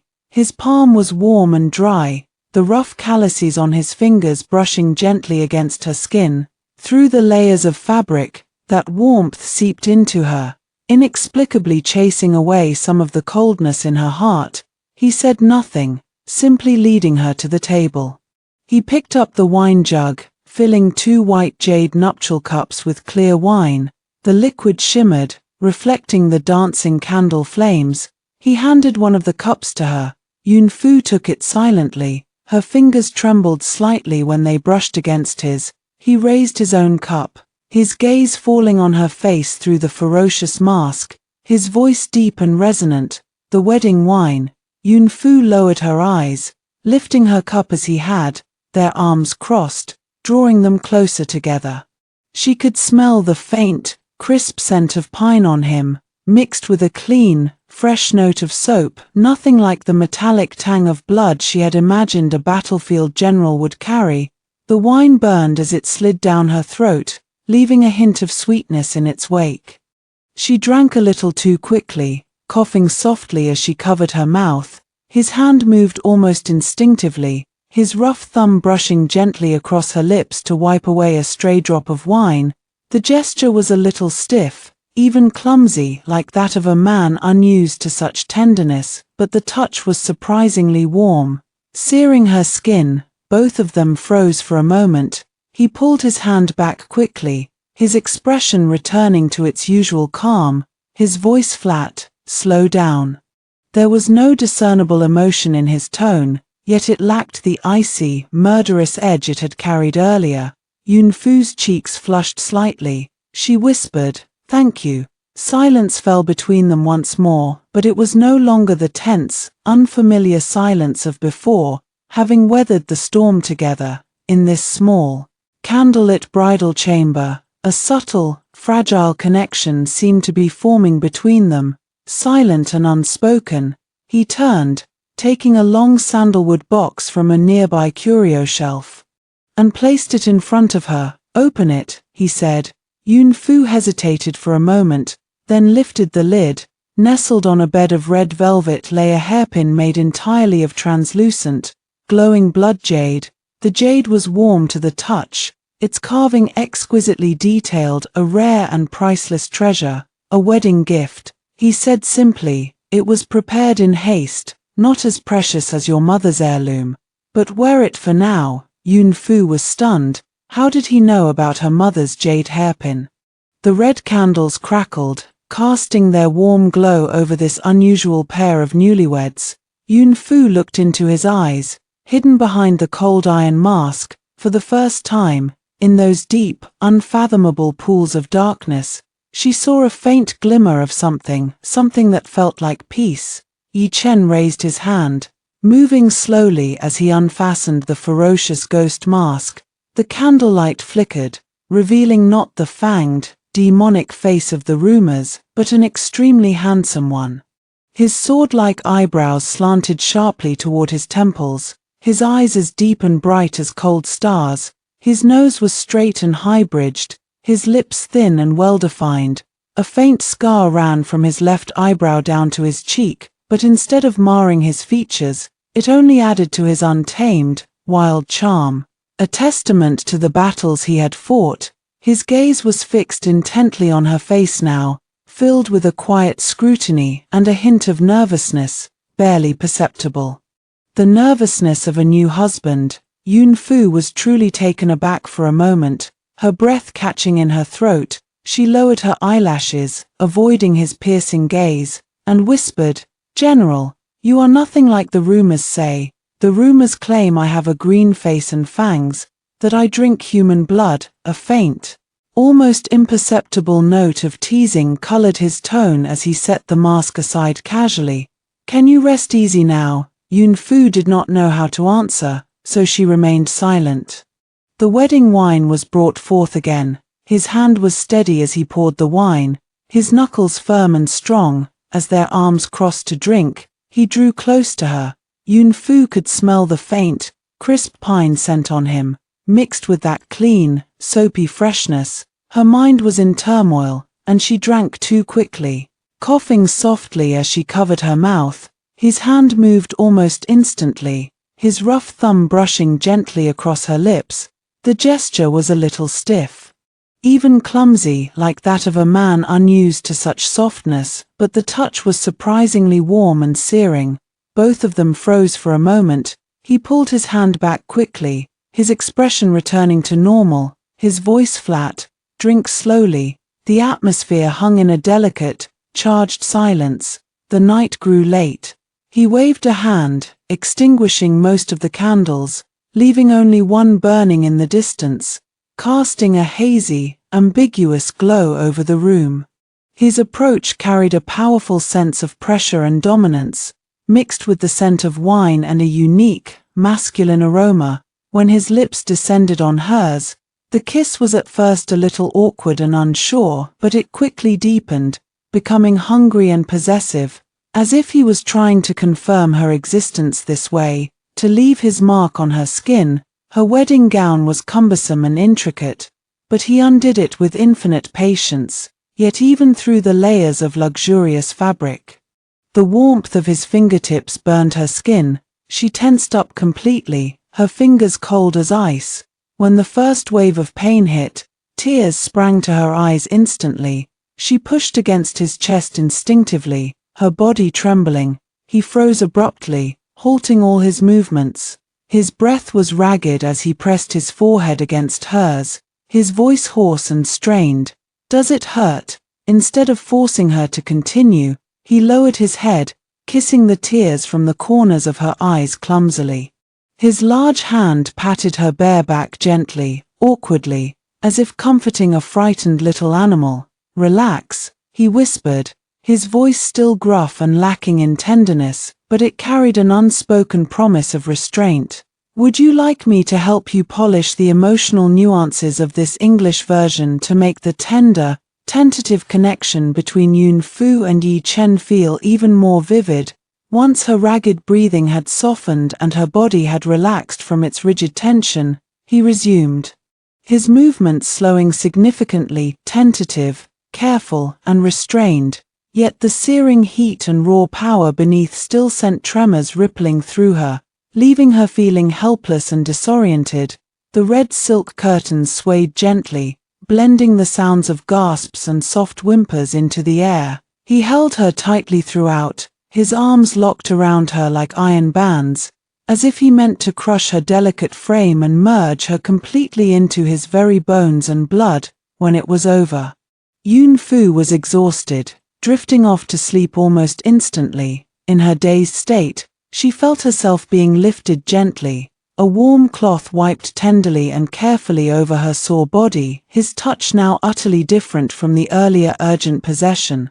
Afterward, she was drawn into a warm, solid embrace. The steady, powerful beat of his heart echoed in her ears. In this unfamiliar hold, listening to this unfamiliar heartbeat, she felt an inexplicable sense of peace she had never known before. Sinking into a deep, restful sleep, she woke again, disturbed by a faint, tickling sensation. The sky was just beginning to lighten with dawn. She found Yi Chen lying on his side, propping his head up with one hand, twirling a strand of her hair around his fingertips. His eyes were deep as he gazed at her sleeping face. Who knew how long he had been watching her? When her eyes fluttered open, he said nothing, leaning over her without hesitation. "General, dawn is breaking," she whispered, pushing weakly against him, her voice hoarse, her body aching all over as if it were not her own. He murmured non-committally, his lips already brushing the sensitive skin of her neck, his large hand sliding expertly under her sleeping robe to caress her smooth flesh. "I have no duties today, I will stay with you." His desire was insatiable, endless, as if he could never get enough of her. The morning light streamed through the window lattice, casting dappled shadows over his handsome, sharp features. A flush of passion colored his cheeks, beads of sweat rolling down his strong jawline. His eyes were fixed on her, filled with undisguised possession and an almost obsessive adoration. Yun Fu had no strength left to resist. Swept away once more in the surging tide of passion, it was not until the sun was high in the sky that she finally managed to get up, her legs so weak she could barely stand. At lunch, he was already fully dressed, sitting beside her, personally serving her soup and dishes, most of them nourishing tonics, and placing them before her. He even scooped up a spoonful of porridge, blew on it to cool it down, and held it to her lips with natural ease. The serving maids all hung their heads, holding their breath, not daring to glance at them. In the afternoon, she tried to rest, but no sooner had she lain down than he followed her into the room, the curtains falling shut behind him. "Yi Chen," she whimpered, truly frightened now, her voice trembling with tears, the faint flush of last night and this morning still lingering at the corners of her eyes. "I really can't take any more. Please spare me." He kissed her tears away, his voice deep and hoarse, utterly enchanting. Just one last time, yet this last time dragged on so long she nearly fainted again. Afterward, he carried her to the bath, washing her himself. In the warm water, he held her from behind, his chin resting on top of her damp hair. Suddenly, he spoke in a low voice. "I did not mean to torment you." She was half asleep, too tired to reply. "It's just," he tightened his arms around her, his voice laced with an almost helpless sigh and a dark, overwhelming desire. "I cannot control myself. You suit me too perfectly." This almost straightforward confession, paired with his relentless, day and night demands, revealed a clumsy yet fiercely passionate devotion. Yun Fu's heart skipped a beat, her cheeks flushing. She buried her face in the water, not daring to look at him. On the third day, the traditional day for newlyweds to return to the bride's family home, Yi Chen did not wear his mask. When he appeared at Prime Minister Yun's mansion with his true face revealed, the shock it caused was far beyond anyone's imagination. Those who had come to gloat or pity Yun Fu were all stunned into silence by his breathtakingly handsome features and the cold, imposing aura surrounding him. Standing side by side, he tall and stern, she delicate and stunning. They looked like a perfect match made in heaven. By contrast, Rong Zhon, standing nearby, looking lost and dejected, faded into the background, utterly overshadowed. Though Yun Fu had deliberately chosen a high-collared dress, when she turned her head slightly, the ambiguous red marks on her neck were faintly visible. The lazy, soft glow of recent intimacy that naturally lingered in her eyes was like 1,000 tiny needles, piercing Rong Zhon's heart with unbearable pain. His fingers tightened around his wine cup until his knuckles turned white. Agony surged within him, his heart torn apart by regret and jealousy. A wild urge to destroy everything burning in his chest. During the feast, Yi Chen's actions were natural yet possessive in the extreme. He picked every bone from the fish before putting it in her bowl, tested the temperature of her soup before letting her drink it, and even casually wiped a smudge of oil from the corner of her mouth with his thumb. Most of his gaze stayed on Yun Fu. Occasionally, he would flick a glance at Rong Zhon, cold as a blade, a silent warning. Finally, Rong Zhon could bear it no longer. He stood up to propose a toast, his voice thick with bitterness. "General, you are truly attentive to Afu." Yi Chen lifted his cup, his eyes calm and unwavering, his reply cool and indifferent. "My wife is delicate, she deserves nothing less than my devoted care." He enunciated the words "my wife" clearly and deliberately, with unmistakable emphasis. Liu Yi had somehow sneaked into the feast. Seeing this, she spoke up in her deliberately soft, sweet voice. "Trying to stir up trouble, Sister Yun Fu, you look radiant. It seems the general's mansion really suits you. But I remember you used to dislike spicy food so much. The dishes today seem rather heavily seasoned, don't you think?" Every word was a veiled suggestion that Yun Fu was forcing herself to change to please Yi Chen. Before Yun Fu could reply, Yi Chen set down his cup, his tone still calm. "People's tastes change. My wife enjoys spicy food now. I've already replaced the kitchen staff twice to accommodate her preference." He had not only noticed this tiny change in her likes but also made the necessary arrangements long ago. A faint warmth stirred in Yun Fu's heart. She spoke up, her voice calm but her meaning clear. "You're right, Miss Liu, people do change. What we disliked in the past may be exactly what suits us now." As she spoke, her gaze drifted casually over Rongzhon and Liu Yi. Rongzhon winced at her words. Emboldened by the wine, he stood up abruptly, reaching out to pull Yunfu aside, wanting to speak to her alone. Yi Chen stepped forward in an instant, blocking his path, his tall frame like an unyielding mountain, his eyes turning icy cold in a heartbeat. "Young Marquis, know your place, Yi Chen." Rongzhon lost control completely, roaring with rage. "You are nothing but a brute warrior. You are not worthy of Afu. You know nothing of the bond between us, Rongzhon." Yunfu stood up sharply, her voice cold and sharp, cutting him off mid-sentence. "Not worthy. My husband is a first-rank general, a hero who has won countless battles to defend our country upright and noble, a man among men. He treats me with sincerity, protects me from harm, respects me, and honors me. Tell me what makes him unworthy. Is it that he has betrayed me, abandoned his wife for a concubine, thrown me into danger time and time again, discarding me like a worthless rag? As you have done." It was the first time Yunfu had defended Yi Chen so fiercely in public. Every word was like a sharp blade, tearing away Rongzhon's pretense and smashing his regret-filled heart into 1,000 pieces. Yi Chen glanced sideways at his little wife, who stood beside him like an indignant little beast defending its territory. A faint, almost imperceptible flicker of emotion crossed his eyes. Stunned by her scathing words, Rongzhon stumbled backward, his face drained of all color.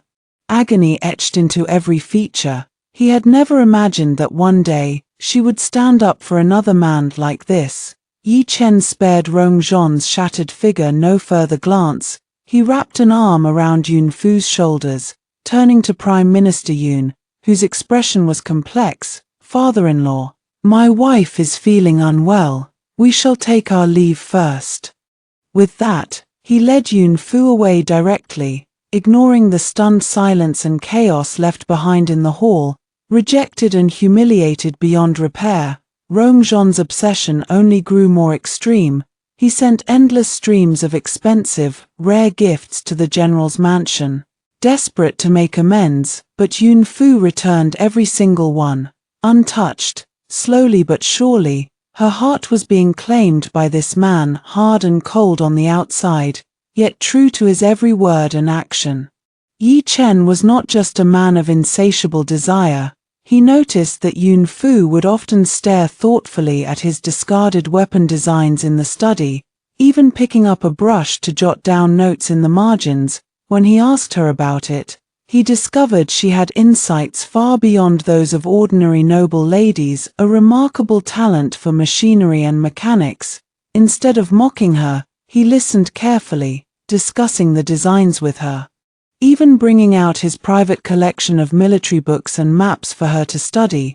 When Yunfu caught a mild cold, Yi Chen did not say much, but he ordered the kitchen to prepare light, nourishing medicinal kanji. At night, she would vaguely sense someone quietly checking if she had kicked off her covers, tucking them gently back around her. Once, a servant in the general's mansion, influenced by the outside rumors, had shown slight disrespect to the new mistress. When Yi Chen found out, he punished the servant publicly according to military law, establishing his authority in the mansion and making it crystal clear that Yunfu's position as his wife was unshakable. When he was handling military affairs, he allowed Yunfu to sit beside him, reading or drawing designs. They did not disturb each other, yet a quiet, harmonious sense of companionship filled the room. And when night fell, Yi Chen's possessiveness knew no bounds. His stamina was extraordinary, his desire endless. As if he could never be sated, each time reducing Yunfu to a whimpering, pleading mess. Yet afterward, he would massage her sore waist with infinite gentleness, feed her nourishing tonics, and hold her tightly in his arms until she fell asleep. It was this stark contrast, the icy general who melted into a tender lover, that made him utterly irresistible. Would you like me to help you expand the final scene into a short epilogue that hints at their future together, with a touch of sweet domesticity? From her initial fear and discomfort to her gradual surrender and even her clumsy attempts to reciprocate, Yunfu's body and heart were slowly but surely conquered by this complex, formidable man. On one occasion, Rongzhon sent yet another ambiguous letter, prompting Yi Chen to mistakenly suspect that Yunfu still harbored feelings for him. That night, his movements were unusually forceful. He pressed her relentlessly between the sheets. His voice laced with icy unease and terrifying possessiveness as he demanded answers. Tears of grievance streamed down Yunfu's face. Only then did Yi Chen snap out of his jealous rage. He halted his advances instantly, gathering her into a tight embrace. His voice hoarse with apology, revealing a rare vulnerability and remorse. This glimpse of his complicated inner self, hidden beneath his cold exterior, unexpectedly brought them closer than ever before. Rongzhon drowned his sorrows in alcohol at his mansion. While sorting through old belongings, he uncovered a trove of mementos from his time with Yunfu, the intricately embroidered sachet she had sewn by hand, the paintings they had created together, the first birthday gift she had ever given him. Each item felt like a cruel mockery of his present loss. His agony doubled. Drunk out of his mind, he stumbled to the gates of the general's mansion, shouting Yunfu's name recklessly. Playing the melody that had once been their song on a flute, he even sliced his arm with a dagger, demanding to see her as blood gushed forth, his actions growing more extreme and deranged by the minute. Yet all this did was fill Yunfu with weariness and annoyance, and spur Yi Chen to take even more ruthless action. He directly submitted a memorial to the emperor, impeaching the Marquis of Northern Pacification for failing to discipline his son, who had assaulted an imperial official's residence and caused a public disturbance. The entire Marquis's mansion was thrown into crisis under the immense pressure. The most devastating blow to Rongzhon came when he was lurking outside the general's mansion one day. He watched in horror as Yi Chen returned on horseback, with Yunfu sitting astride the horse in front of him. Instead of letting her dismount on her own, Yi Chen lifted her bridle style and carried her steadily into the mansion gates. Yunfu looped her arms around his neck naturally, burying her face in the crook of his broad shoulder, her posture radiating complete trust and affection. The visual impact of that moment, and the searing pain that tore through his chest, surpassed anything he had ever endured. Beneath the recent calm of the capital, undercurrents swirled. Though traces of turmoil from the capital, life in the general's mansion returned to perfect tranquility, so tranquil, it bordered on idyllic. Yi Chen remained as busy as ever, but he always made sure to return to the mansion in time for meals. Sometimes, Yunfu would find herself staring blankly at a crabapple tree in full bloom outside the window, lost in thought, completely unaware of her surroundings. "Are you thinking of him?" Yi Chen's voice suddenly sounded from behind her, his tone neutral, giving no hint of his emotions. Yunfu snapped out of her reverie, shaking her head gently. "No, just daydreaming." She spoke the truth.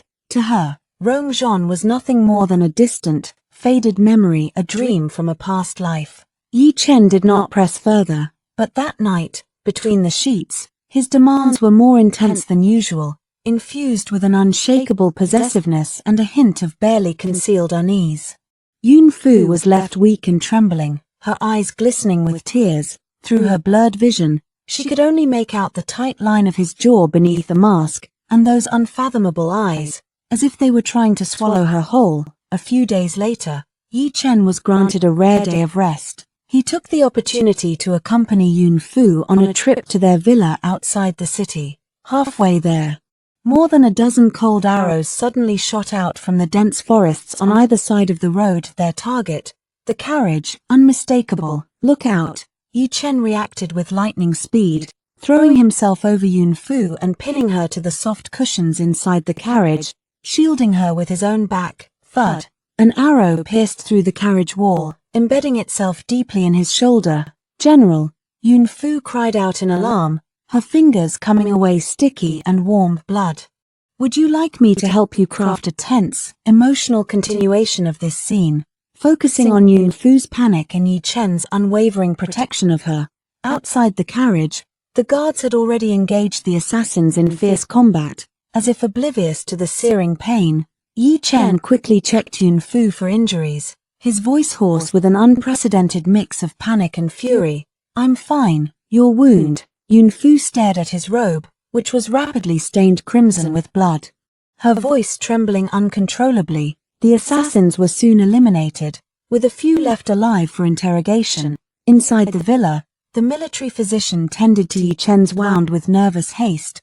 The arrow had pierced deep into his flesh. When it was pulled out, cold sweat beaded on Yi Chen's forehead, yet he did not utter a single sound of pain. Yun Fu watched from the side, her face ashen, her fingers twisting a handkerchief so tightly her knuckles whitened. Once the physician withdrew, they were left alone in the room. Yi Chen leaned back against the couch, watching Yun Fu bustle about, fetching water and wringing out a cloth. Suddenly, he reached out and caught her wrist. Stop fussing, sit. His voice was low and hoarse, weakened by blood loss and pain. Yun Fu looked up, her gaze colliding with his deep, unfathomable eyes that seemed to churn with emotions she could not fully decipher. It's just a minor injury. I won't die, he said, his eyes softening as they fell on her reddened lash line. Don't cry. His words only served to break the dam. The tears Yun Fu had been holding back spilled forth instantly, landing on the back of his hand where he held hers. Warm and scalding, Yi Chen's hand twitched violently, his grip tightening. The rough calluses on his fingertips brushed gently against her skin, sending a strange, tingling sensation coursing through her. I'm really fine, he said again, his tone taking on a rare, clumsy note of tenderness and comfort. The atmosphere shifted subtly, something unspoken flowed between them, weaving through the lingering scent of blood and the quiet stillness of the room. Shortly after his recovery, Yun Fu was sorting through some old belongings when she came across a plain wooden box. Inside were a few trinkets Rong Zhon had given her long ago, a faded peace talisman, a dried-up writing brush, and the engagement jade pendant she had carefully glued back together after smashing it. She had planned to dispose of everything that day.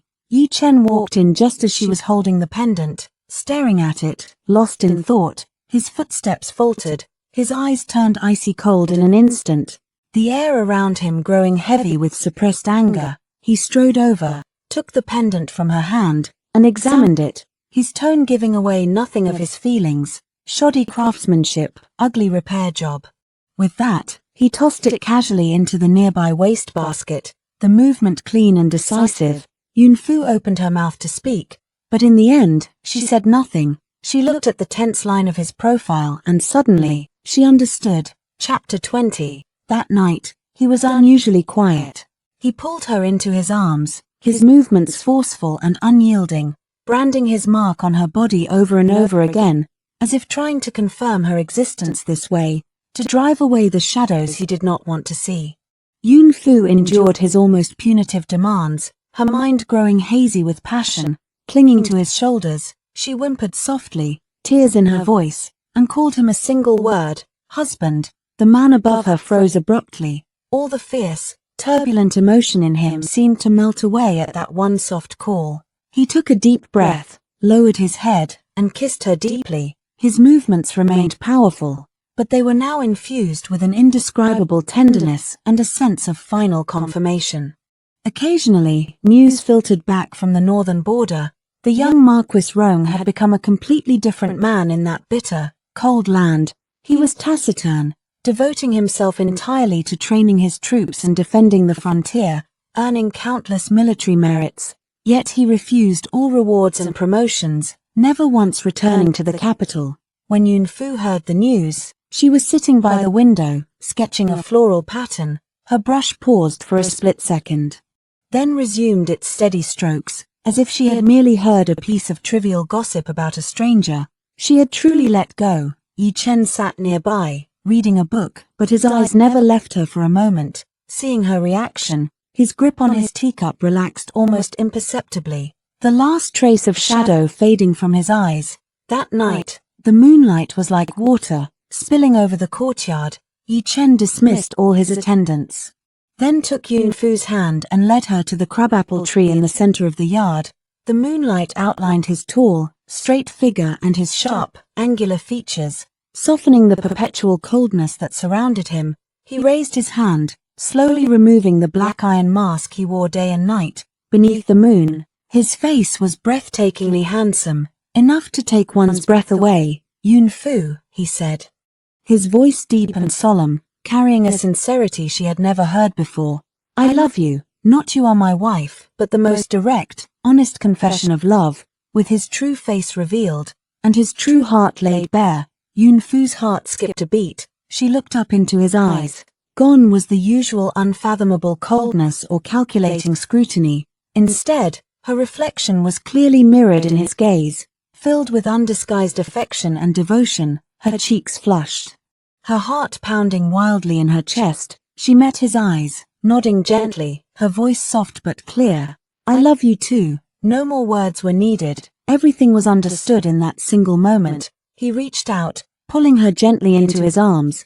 This time, it was not a possessive, imprisoning embrace, but one filled with cherished tenderness and quiet promise.